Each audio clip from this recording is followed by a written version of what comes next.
Yes, आज का जो लेक्चर है वो है हिस्ट्री के ऊपर। सबसे पहले हिस्ट्री या इतिहास।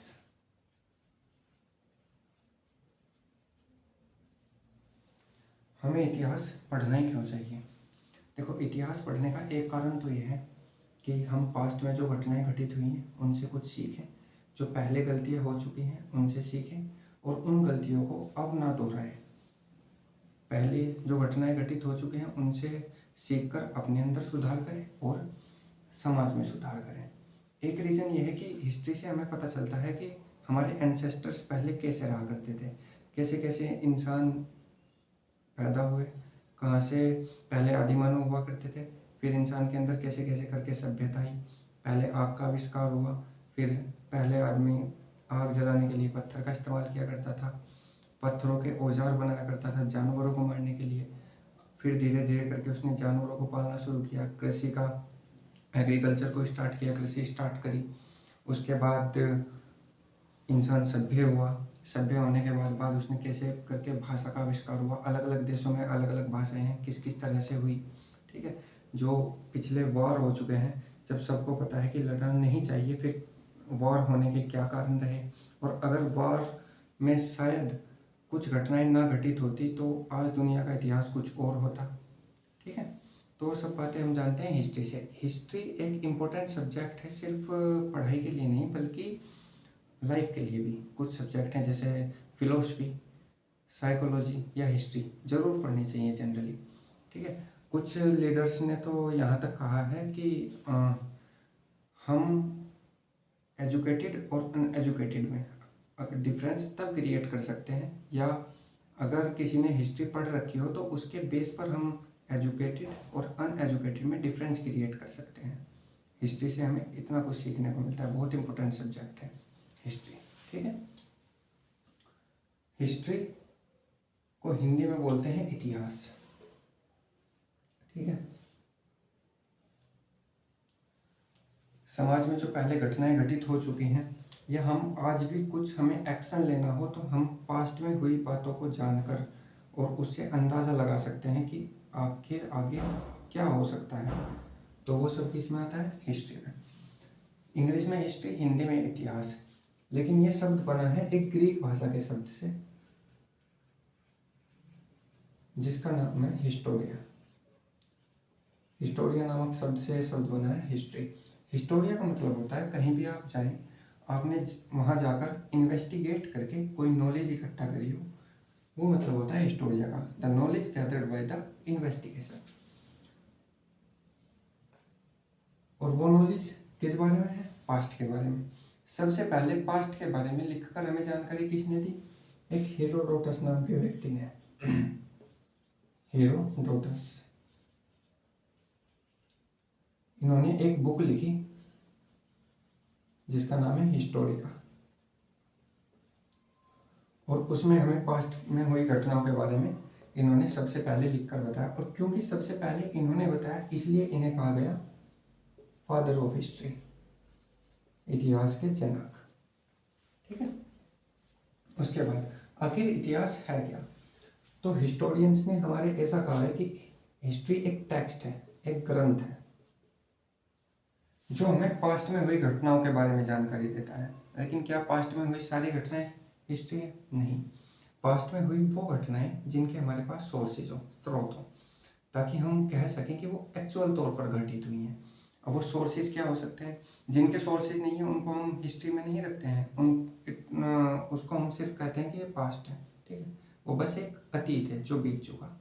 लेकिन जो अतीत में घटनाएं घटित हुई हैं उनके हमारे पास सोर्सेज है, वो क्या होगा? हिस्ट्री। ठीक है, सोर्सेज क्या हो सकते हैं? किन सोर्सेज को हम मानेंगे और किसके आधार पर हम कहेंगे कि ये हिस्ट्री है या नहीं? सबसे पहले पुरातात्विक स्रोत या आर्कियोलॉजिकल सोर्सेस।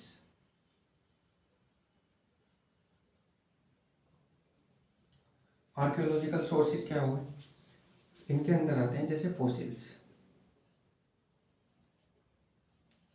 फॉसिल्स मतलब अवशेष।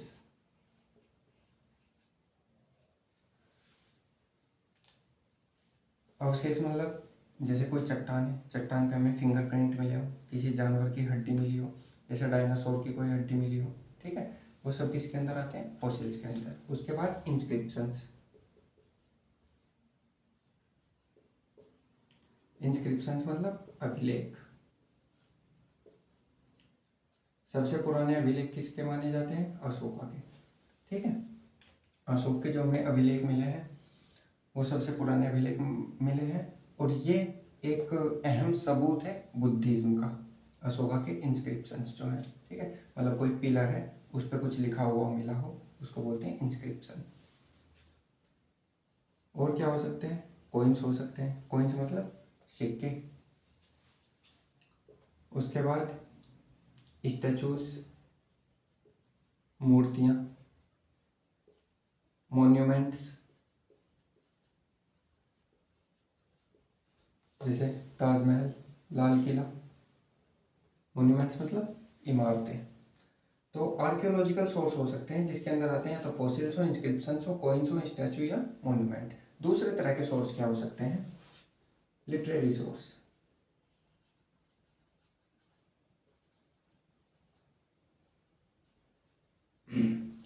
लिटरेरी शब्द का मतलब होता है लिटरेचर, मतलब साहित्य। हिंदी में साहित्य, इंग्लिश में लिटरेचर। साहित्य का मतलब होता है सहित,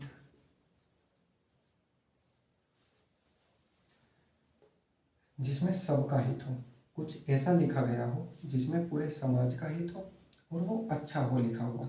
मतलब जैसे आपने कुछ भी मनोहर कहानियाँ पढ़ ली हो वो साहित्य हो जाएंगी, ऐसा ही नहीं है। जो सुंदर हो, अच्छा हो और समाज के हित में हो, उसको हम रखते हैं साहित्य में या लिटरेचर में। तो लिटरेरी सोर्स का मतलब हुआ है कोई लिटरेचर का सोर्स, मतलब कुछ लिखा हुआ सोर्स हो। और वो लिखा हुआ क्या हो सकता है, या तो रिलीजियस हो सकता है या नॉन रिलीजियस हो सकता है।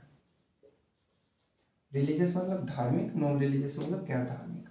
रिलीजियस में क्या आते हैं, जैसे महाभारत हुए, यजुर्वेद हुए, ऋग्वेद हुए या रामायण हुए, वो सब किस में हुए, रिलीजियस में। नॉन रिलीजियस में जैसे मैगस्थनीस के इंडिका नाम की एक पुस्तक है, ठीक है, कालिदास मेघदूत नाम की पुस्तक है, विष्णुदत्त पंचतंत्र नाम की एक पुस्तक है, ठीक है, वो सब किस में आती है, नॉन रिलीजियस में। उसके बाद डिस्क्रिप्शन ऑफ फॉरेनर ट्रेवलर।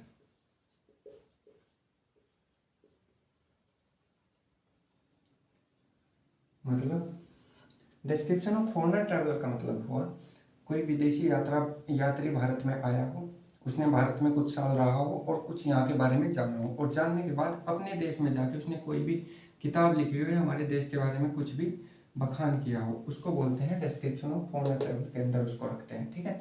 विदेशी यात्रियों द्वारा किया गया विवरण, ठीक है।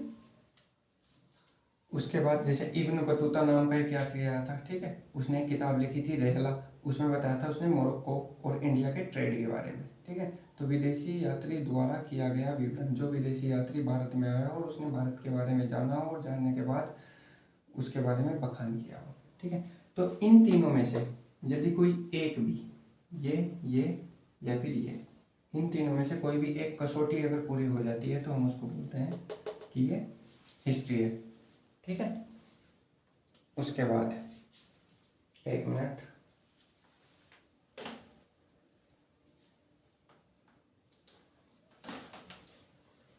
उसको हम किस में रखते हैं कि ये हिस्ट्री है।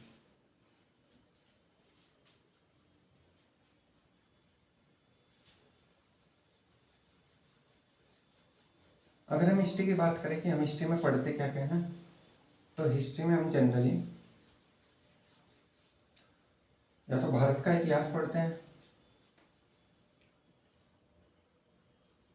इंडियन हिस्ट्री, या वर्ल्ड हिस्ट्री पढ़ते हैं, दुनिया का इतिहास। अब ऐसा नहीं है यूके हिस्ट्री नहीं पढ़ सकते या अमेरिकन हिस्ट्री नहीं पढ़ सकते, लेकिन इंडिया में तो हम इंडियन हिस्ट्री पढ़ते हैं, वर्ल्ड हिस्ट्री पढ़ते हैं, अकॉर्डिंग टू सिलेबस पढ़ते हैं, ठीक है। वर्ल्ड हिस्ट्री की बात करें, जैसे कुछ इंपॉर्टेंट टॉपिक है, जैसे रशियन रिवॉल्यूशन हुआ, फ्रेंच रिवॉल्यूशन हुआ, वर्ल्ड वॉर के बारे में जानना हुआ, ठीक है, एडोल्फ हिटलर हुआ, अब्राहम लिंकन हुआ, ठीक है। मतलब जो जो भी इंपॉर्टेंट टॉपिक्स हैं वो सब हम किस में पढ़ लेते हैं, वर्ल्ड हिस्ट्री में। जनरली अगर वो हमारे सिलेबस का कोई बहुत बड़ा पार्ट नहीं है तो। इंडियन हिस्ट्री में हम 3 पार्ट्स में पढ़ते हैं इंडियन हिस्ट्री को, जो कि एंशियंट, मेडिवल और मॉडर्न हिस्ट्री। ये हम पढ़ते हैं इंडियन हिस्ट्री, मतलब भारतीय इतिहास। हमें जो शुरू करना है वो इंडियन हिस्ट्री से करना है, ठीक है।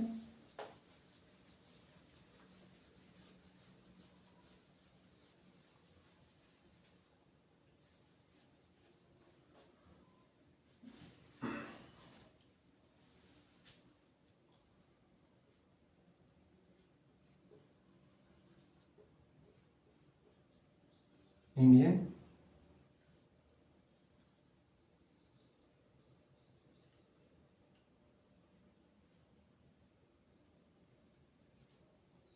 हिस्ट्री या भारतीय इतिहास।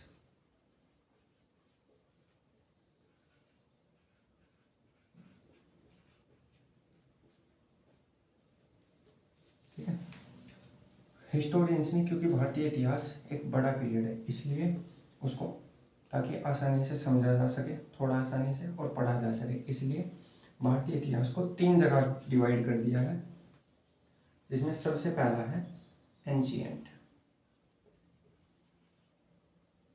Ancient India. दूसरा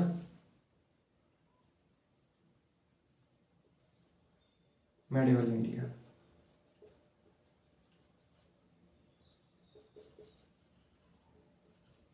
और तीसरा मॉडर्न इंडिया।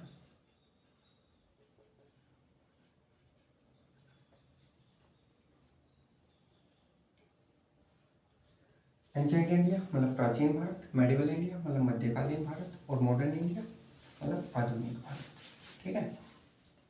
इसमें सबसे पहले हम एक थोड़ा सा डेट का कॉन्सेप्ट जान लेते हैं कि डेट का कॉन्सेप्ट क्या है, ठीक है। क्योंकि हिस्ट्री पढ़ रहे हैं तो इम्पोर्टेंस डेट की तो है ही है, क्योंकि हमें कैसे पता चलेगा कि मॉडर्न इंडिया कब स्टार्ट हुआ, कब तक चला, मेडिवल इंडिया कब स्टार्ट हुआ और कब तक चला, ठीक है। तो इसलिए इम्पोर्टेंस किसकी है, डेट की। जैसे आज हम किस पीरियड में हैं, 2024 में, तो कभी 2000 भी रहा होगा, सिंपल, कभी 0 भी रहा होगा, ठीक है। कभी 1000 ये भी रहा होगा पहले, कभी 8000 भी रहा होगा, और ऐसे डॉट डॉट डॉट कहीं तक से भी पीरियड चलता आ रहा होगा। ये जो हम 2024 में है, ये किस कैलेंडर के हिसाब से है, जिसका नाम है ग्रेगोरियन कैलेंडर, ग्रेगोरियन कैलेंडर।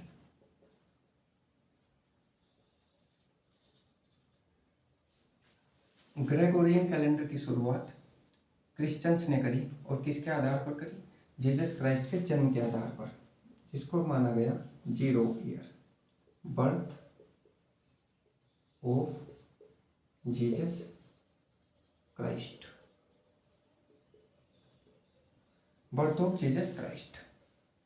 तो कुछ डेट्स जो हम पढ़ते हैं वो पढ़ते हैं जीसस क्राइस्ट के जन्म लेने के बाद, जो उससे पहले की डेट पढ़ते हैं वो पढ़ते हैं हम जीसस क्राइस्ट के जन्म लेने से पहले। जो पहले की हैं उनको बोलते हैं हम बी सी, बिफोर क्राइस्ट। जो बाद की हैं उनको बोलते हैं हम सी ई, कॉमन एरा। इसको बी सी ई भी बोलते हैं, B C E, B C before Christ, B C E before common era. और यहाँ के डेट, यहाँ के बाद की डेट को बोलते हैं हम कॉमन एरा और एडी, ठीक है। एडी का मतलब होता है एनो डोमिनी, एनो डोमिनी, ठीक है। एनो डोमिनी एक लैटिन भाषा का शब्द है, जिसका मतलब है in the year of Lord. इस एनो डोमिनी का मतलब है in the year of Lord, in the year of the Lord.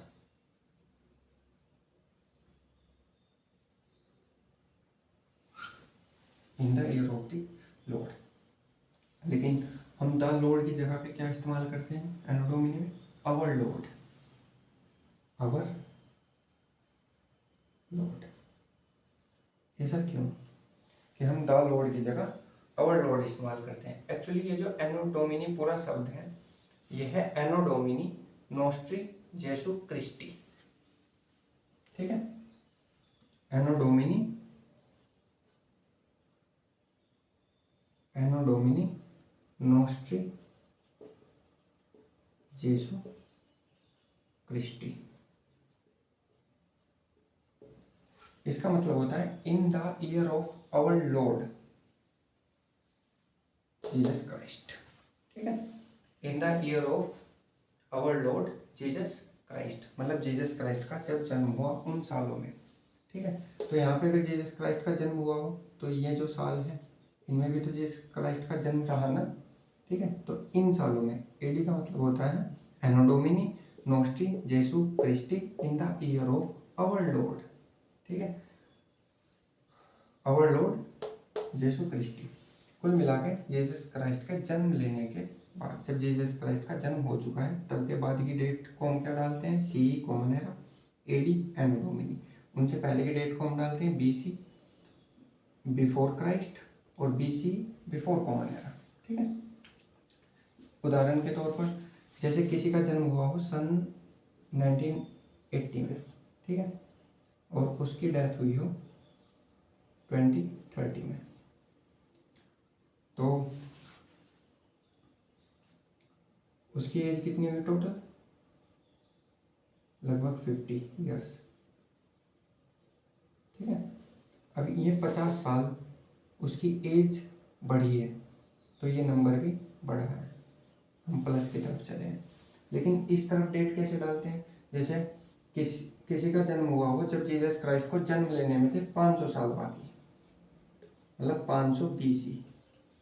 उसकी डेथ हुई जब जीसस क्राइस्ट को जन्म लेने में रह गए 400 साल बाकी, मतलब 400 BC। तो ये 100 साल का पीरियड है, 100 साल उसकी एज रही, लेकिन नंबर डिक्रीज हुआ है। यहाँ पे नंबर इंक्रीज हुआ है, यहाँ पे नंबर डिक्रीज हुआ है। तो जो पहले की डेट डालते हैं वो ऐसे डालते हैं, जो बाद की डेट डालते हैं वो सिंपली डालते हैं कि यहाँ पे बर्थ हुआ, यहाँ पे डेथ हुई, ठीक है। अब आते हैं अपने टॉपिक पर, एंशिएंट पर।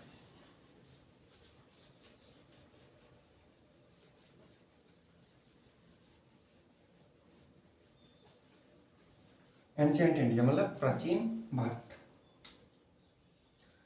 इन तीनों पीरियड में अगर हम देखें तो प्राचीन भारत सबसे बड़ा पीरियड है जिसको फर्दर 3 जगह डिवाइड किया गया है। प्री हिस्टोरिक पीरियड,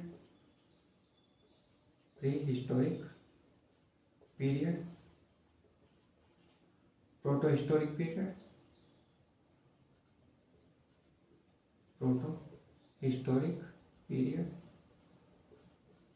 और historic period.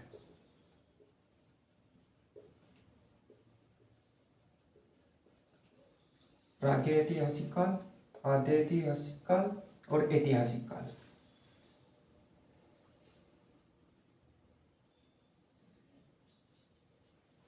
Pre historic period वो पीरियड है जिसके हमारे पास सिर्फ फॉसिल्स हैं। सोर्सेज में भी बताया था 3 तरह के सोर्सेज हो सकते हैं, तो आर्कियोलॉजिकल सोर्सेज के अंदर जो फॉसिल्स आते हैं। प्री हिस्टोरिक पीरियड वो पीरियड है जिसके हमारे पास सिर्फ फॉसिल्स हैं। प्रोटो हिस्टोरिक पीरियड जिसके हमारे पास फॉसिल्स भी हैं और स्क्रिप्ट भी है, मतलब रिटन सोर्सेज भी हैं। लेकिन इसमें जो रिटन सोर्सेज है, जो लिपि लिखी गई है, जो स्क्रिप्ट है, वो अभी तक पढ़ी नहीं गई है, ठीक है। इसके फॉसिल्स हैं, इसके फॉसिल्स भी हैं, रिटन स्क्रिप्ट भी है, लेकिन रिटन स्क्रिप्ट जो है, रिटन सोर्स, वो पढ़े नहीं गई हैं। हिस्टोरिक पीरियड फॉसिल्स भी हैं, स्क्रिप्ट भी है और स्क्रिप्ट को पढ़ भी लिया गया है, ठीक है। इन तीनों पीरियड में अगर हम देखें तो सबसे बड़ा पीरियड है प्री हिस्टोरिक पीरियड का, जिसको फर्दर 2 जगह डिवाइड कर दिया गया है, स्टोन एज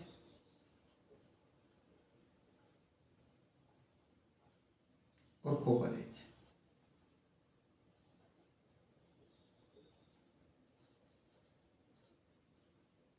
उसके बाद इन दोनों एज में सबसे जो बड़ा पीरियड है वो है स्टोन एज का।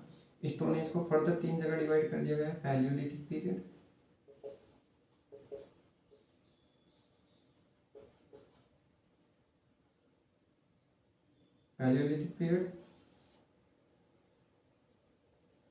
मेसोलिथिक पीरियड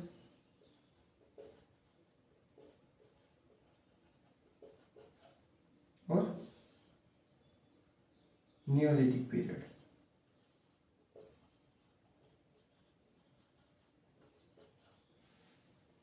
पैलियोलिथिक पीरियड मतलब पाषाण काल। पैलियोलिथिक पीरियड वो पीरियड है जब इंसान सिर्फ शिकारी हुआ करता था, उसके अंदर कोई सभ्यता नहीं थी। ठीक है, पत्थरों के औजार बनाया करता था जानवरों को मारने के लिए, पत्थरों को घिसकर आग जलाया करता था। ठीक है, वो पीरियड कौन सा है? Palaeolithic period. उसके बाद जब इंसान ने जानवरों को मारने के साथ साथ जानवरों को पालना भी शुरू कर दिया तो हम एंट्री कर जाते हैं मीसोलिथिक पीरियड में। ठीक है, इसमें इंसान जानवरों को मारा तो करता ही था खाने के लिए, लेकिन जानवरों को उसने पालना भी शुरू कर दिया था। He started domestication. इसमें ही स्टार्टेड डोमेस्टिकेशन तो इसमें स्टार्ट कर दिया था। He started agriculture with the domestication. जानवरों को पालना भी शुरू कर दिया और कृषि की शुरुआत भी कर दी। ये कौन सा पीरियड हुआ? Neolithic period. उसके बाद हम एंट्री करते हैं कॉपर एज में। ठीक है, कॉपर एज में एंट्री करने से पहले हम इन पे एक बार डेट डाल लें। जैसा कि अभी समझा क्या तरीका है डेट डालने का। पैलियोलिथिक सबसे पहला पीरियड है, तो हमें नहीं पता कि कब से चलता आ रहा होगा। पहले आदमी आदिमानव हुआ करता था, तो हमें नहीं पता कि कब से चलता आ रहा होगा, इसलिए इस पीरियड को हम डालते हैं अननोन। हमें नहीं पता कब से, लगभग 8000 BC तक ये पीरियड चला होगा। जब जीसस क्राइस्ट को जन्म लेने में थे 8000 साल बाकी, तब तक कौन सा पीरियड चला? Palaeolithic period. जब जीसस क्राइस्ट को जन्म लेने में थे 8000 साल बाकी, BC, ध्यान रखना डेट। तब से जब जीसस क्राइस्ट को जन्म लेने में थे 4000 साल बाकी, तब तक का पीरियड क्या कहलाया? Mesolithic period. उसके बाद इंसान ने एग्रीकल्चर की शुरुआत कर दी डोमेस्टिक जानवरों को पालने के साथ साथ, तो तभी हम एंट्री करते हैं नियोलिथिक पीरियड में। और लगभग 4000 से 2500 साल तक का पीरियड क्या कहलाया? Neolithic period. जब इंसान इस वाले फेज में चल रहा था, नियोलिथिक फेज में, लगभग जीसस क्राइस्ट को जन्म लेने में थे जब 3000 साल बाकी, तो इंसान ने एक उपलब्धि हासिल करी, कॉपर की खोज करी। तो हम एंट्री कर जाते हैं कॉपर एज में, जो चला पीरियड लगभग 3000 BC से 2000 BC तक का। लेकिन कॉपर के साथ साथ जब जीसस क्राइस्ट को जन्म लेने में थे 2500 साल बाकी, तो इंसान ने इस स्क्रिप्ट का आविष्कार कर लिया। जब स्क्रिप्ट का आविष्कार किया तो हम एंट्री कर गए प्रोटोहिस्टोरिक पीरियड में। इसमें हमारे पास सिर्फ फॉसिल्स थे, इसमें हमारे पास स्क्रिप्ट भी है, तो हम एंट्री कर जाते हैं प्रोटोहिस्टोरिक पीरियड में। प्रोटोहिस्टोरिक पीरियड के अंदर हम दो सिविलाइजेशंस के बारे में पढ़ते हैं। एक सबसे पहले इंडस वैली सिविलाइजेशन,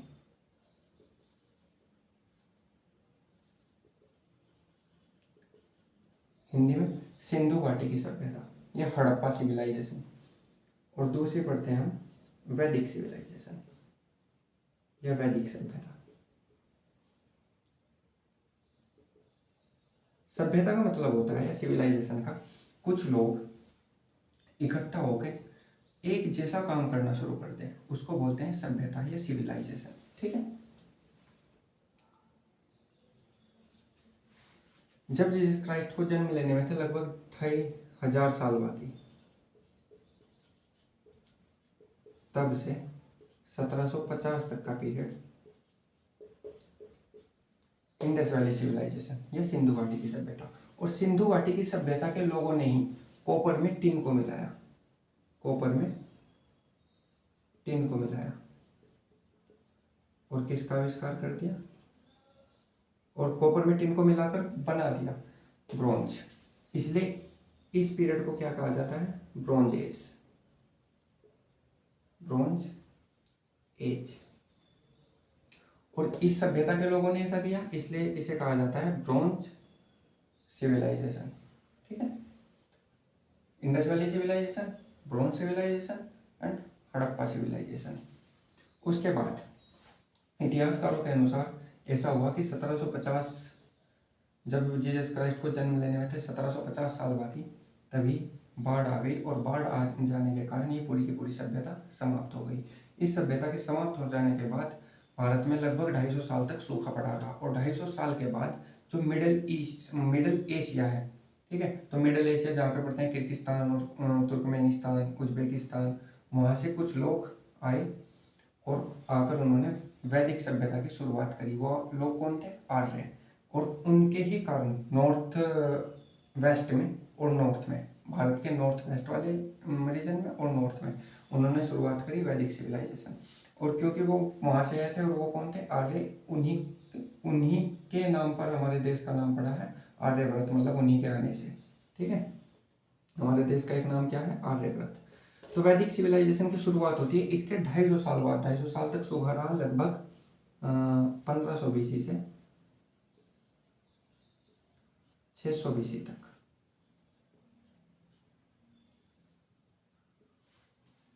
और इसी सभ्यता के लोगों ने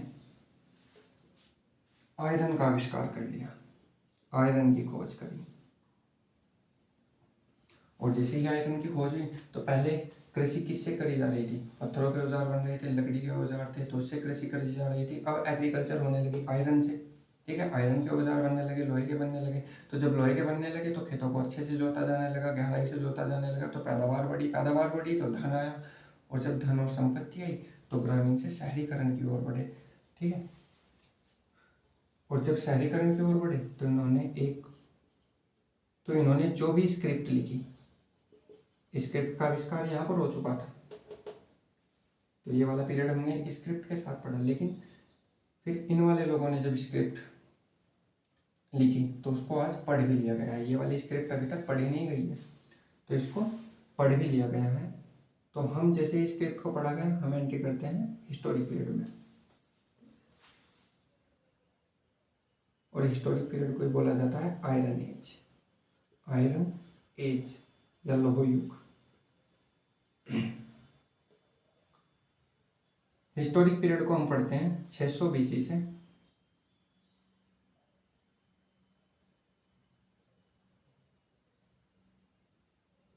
600 BC टू 712 AD। और इसी में हम पढ़ते हैं गुप्त वंश, सातवाहन वंश। ठीक है, इसमें हम राजवंशों के बारे में पढ़ते हैं। ये जितना भी पीरियड है अभी तक का, ये सारा कहलाता है हिंदू रूल। एंशिएंट इंडिया को हम क्या बोलते हैं कि इसमें हिंदुओं ने रूल किया, तो हिंदू रूल। लेकिन क्या हिंदू कोई धर्म है? नहीं, हिंदू हिंदुस्तान में रहने वाले लोग, ठीक है, वो कहलाए जाते हैं हिंदू। धर्म का नाम है सनातन धर्म। ठीक है, ये जो बोलते हैं हिंदू, मुस्लिम, सिख, ईसाई, तो हिंदू धर्म का नाम नहीं है, धर्म का नाम है सनातन धर्म। सनातन धर्म को फॉलो करने वाले, उसके अनुयायी कहलाते हैं हिंदू। ठीक है, लेकिन हिंदू नाम आया कहाँ से? हिंदू नाम है, और विश्व का सबसे पुराना धर्म जो है वो सनातन धर्म माना जाता है। ठीक है, हिंदू नाम कहाँ से आया है? हिंदू नाम आया है भारत का ये वाला जो हिस्सा है,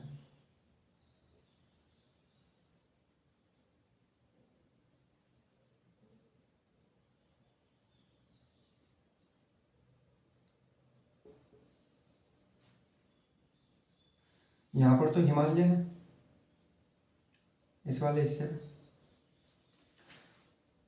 यहाँ से और यहाँ तक के हिस्से पे समुद्र, बे ऑफ बंगाल, बंगाल की खाड़ी, अरेबियन सी, अरब सागर। ठीक है, और यहाँ पर जो है इस वाले हिस्से में ये आ गया राजस्थान वाला हिस्सा, यहाँ पर हो गया डेजर्ट। लेकिन ये वाला हिस्सा जो है सिंध वाला हिस्सा, जो पंजाब का रास्ता है, यहाँ से भारत में एंट्री करने का रास्ता था। एक्चुअली भारत चारों तरफ से लगभग प्रोटेक्टेड था इस जगह को छोड़ के। यहाँ पर हिमालय, यहाँ पर समुद्र, यहाँ पर समुद्र, यहाँ पर रेगिस्तान, तो ये वाला रास्ता छोड़ के बाकी सब जगह से प्रोटेक्टेड था।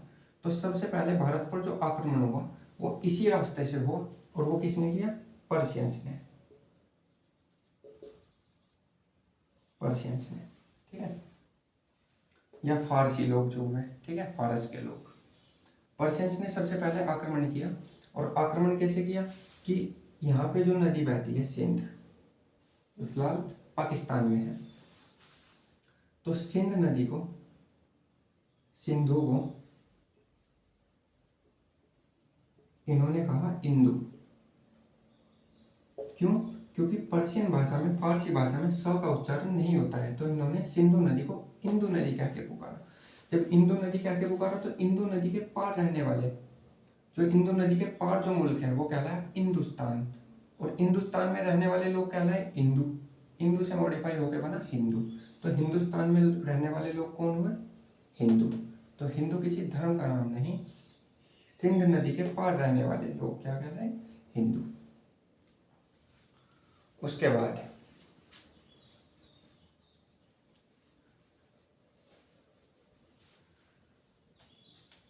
712 एडी तक ये रूल चलता है, लेकिन 712 एडी में ऐसा क्या हुआ कि हम हिंदू रूल नहीं बल्कि मुस्लिम रूल पढ़ने लगे। 712 एडी में सबसे पहला मुसलमान भारत के अंदर आता है, जो सबसे पहला सफल आक्रमणकारी हुआ। सफल आक्रमणकारी मतलब जिसने सफलतापूर्वक भारत पर आक्रमण कर दिया और भारत में रहा 2 साल तक। तो भारत में सबसे पहला मुसलमान आने वाला कौन हुआ? मोहम्मद बिन Qasim.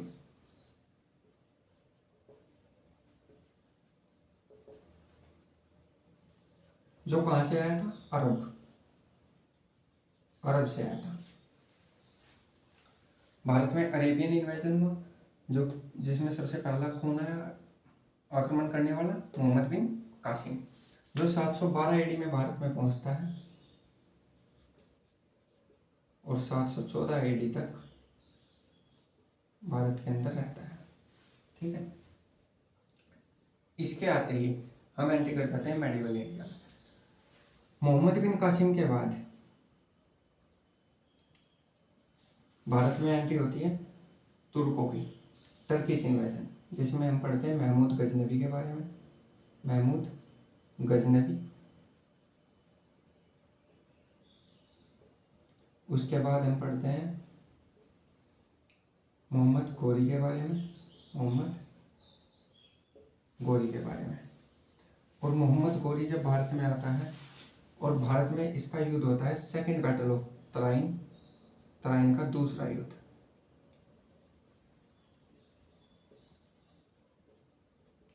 Second battle of Tarain, ध्यान रखना तराइन में 3 युद्ध हुए।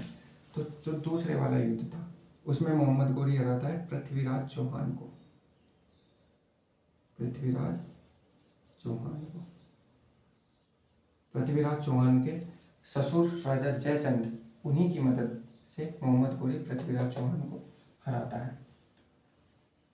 उसके बाद मोहम्मद गोरी का कोई उत्तराधिकारी तो नहीं था, इसलिए मोहम्मद गोरी अपने साथ 1000 गुलाम लेके आया था। 1000 गुलामों में से इसके कुछ खास गुलाम थे, जिनमें से एक गुलाम का नाम था कुतुबुद्दीन ऐबक, और जो कि इसका दामाद भी था। कुतुबुद्दीन ऐबक।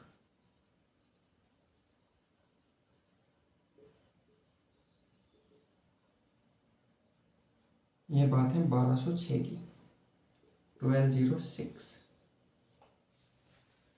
मोहम्मद गोरी का जो गुलाम और दामाद कुतुबुद्दीन ऐबक, वो भारत में फिर रहता है और भारत में स्टार्ट करता है इस्लाम धर्म का प्रचार करना। ठीक है, सबसे पहले मुस्लिम आया मोहम्मद बिन कासिम। जैसे हम मेडिवल इंडिया में एंट्री करते हैं 712 एडी में, पहले आया मोहम्मद बिन कासिम जो अरब से आया था। उसके बाद टर्किश इन्वेजन हुआ, तुर्कों का आक्रमण हुआ, जिनमें सबसे पहला तुर्क कौन था? महमूद गजनवी, जिसने भारत पर लगभग 17 बार आक्रमण किया।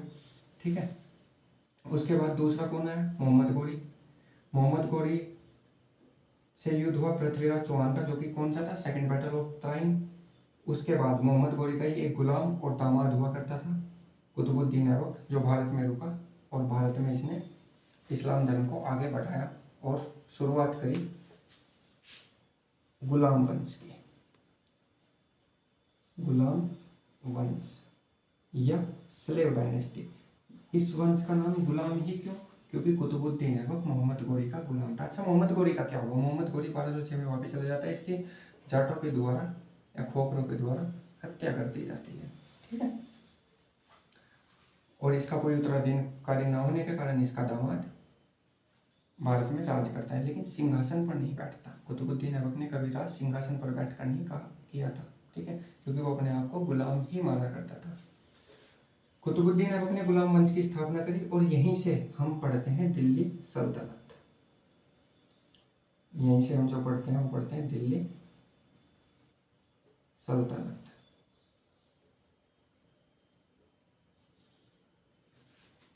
कुतुबुद्दीन ऐबक की एंट्री होती है। उसके बाद दिल्ली सल्तनत के बाद भारत में जो दूसरा चलता है वो चलता है मुगलों का रूल्स, मुगल्स।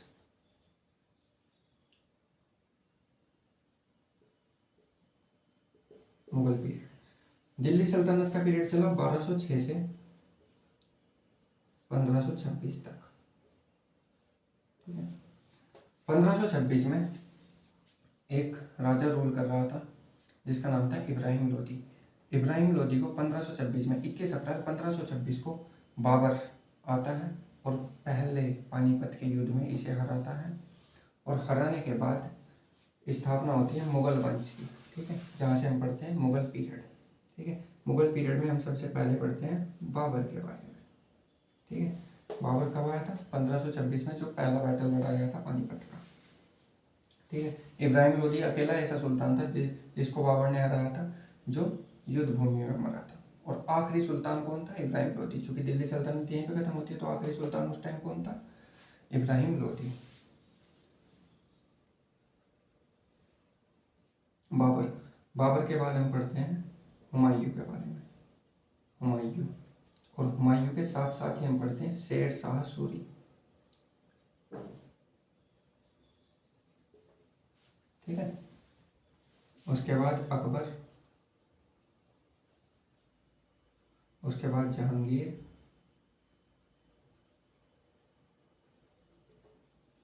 उसके बाद शाहजहां,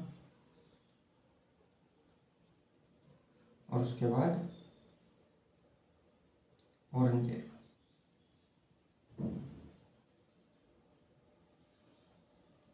इस औरंगजेब की डेथ होती है 1707 एडी में।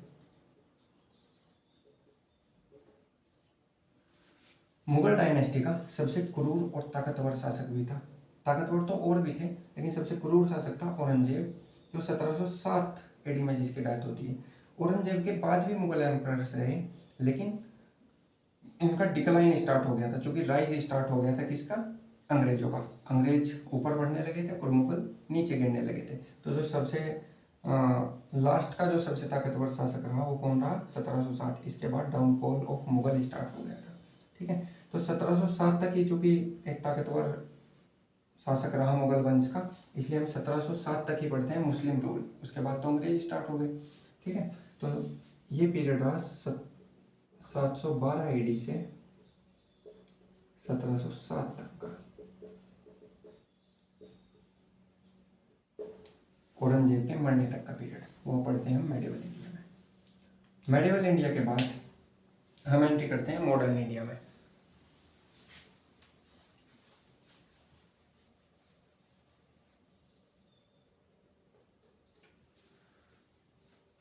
मॉडर्न इंडिया की शुरुआत होती है 1707 से। 1707 से जो सबसे पहले पीरियड चलता है वो चलता है 1857 तक का पीरियड। ठीक है, 1857 तक का ही पीरियड क्यों? क्योंकि 1857 तक ईस्ट इंडिया कंपनी भारत में राज कर रही थी। 1857 में एक रिवोल्ट होता है, विद्रोह होता है, अंग्रेज उस पर कंट्रोल तो पा लेते हैं, लेकिन उसके बाद सारा होल्ड, सारा एडमिनिस्ट्रेशन अपने हाथ में ले लेती है विक्टोरिया। तो वहाँ से लॉर्ड कैनिंग मिंटो पार्क में 1 नवंबर को ये घोषणा करता है कि अब भारत में जो रूल चलेगा वो ईस्ट इंडिया कंपनी नहीं राज करेगी, जो राज करेगी वो कौन करेगी? रानी विक्टोरिया। तो 1858 से हम रूल पढ़ते हैं विक्टोरियन रूल, क्राउन रूल। ठीक है, जो कि रानी विक्टोरिया रूल कर रही थी। ठीक है, 1707 से 1857 तक का पीरियड जो कहलाता है डाउनफॉल ऑफ मुगल्स। अभी बताया था 1707 में औरंगजेब की डेथ हुई और उसके बाद डाउनफॉल ऑफ मुगल शुरू हो गया। तो डाउनफॉल ऑफ मुगल्स या rise of Britishers, rise of Britishers.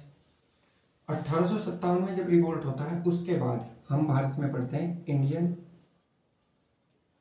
National movement.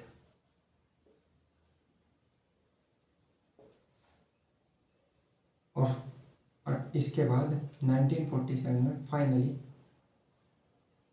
Bharat independent, Bharat को मिलती है आज़ादी। लेकिन इतिहास अभी तक ख़त्म नहीं है। उसके बाद 1947 से हम पीरियड पढ़ते हैं 1964 तक का। 1964 तक हम पढ़ते हैं कंटेम्प्रेरी इंडिया। कंटेम्प्रेरी इंडिया 1964 तक ही क्यों? क्योंकि 1964 में डेथ होती है हमारे first prime minister Pandit Jawaharlal Nehru की। पंडित जवाहरलाल नेहरू।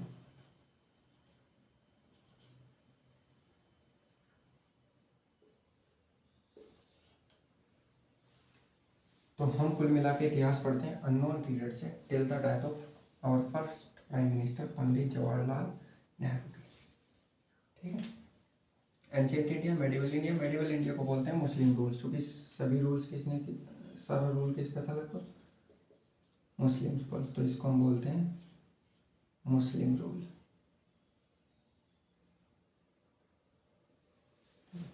उसके बाद हम पढ़ते हैं मॉडर्न इंडिया, जिसमें हम पर शासन किया है अंग्रेजों ने।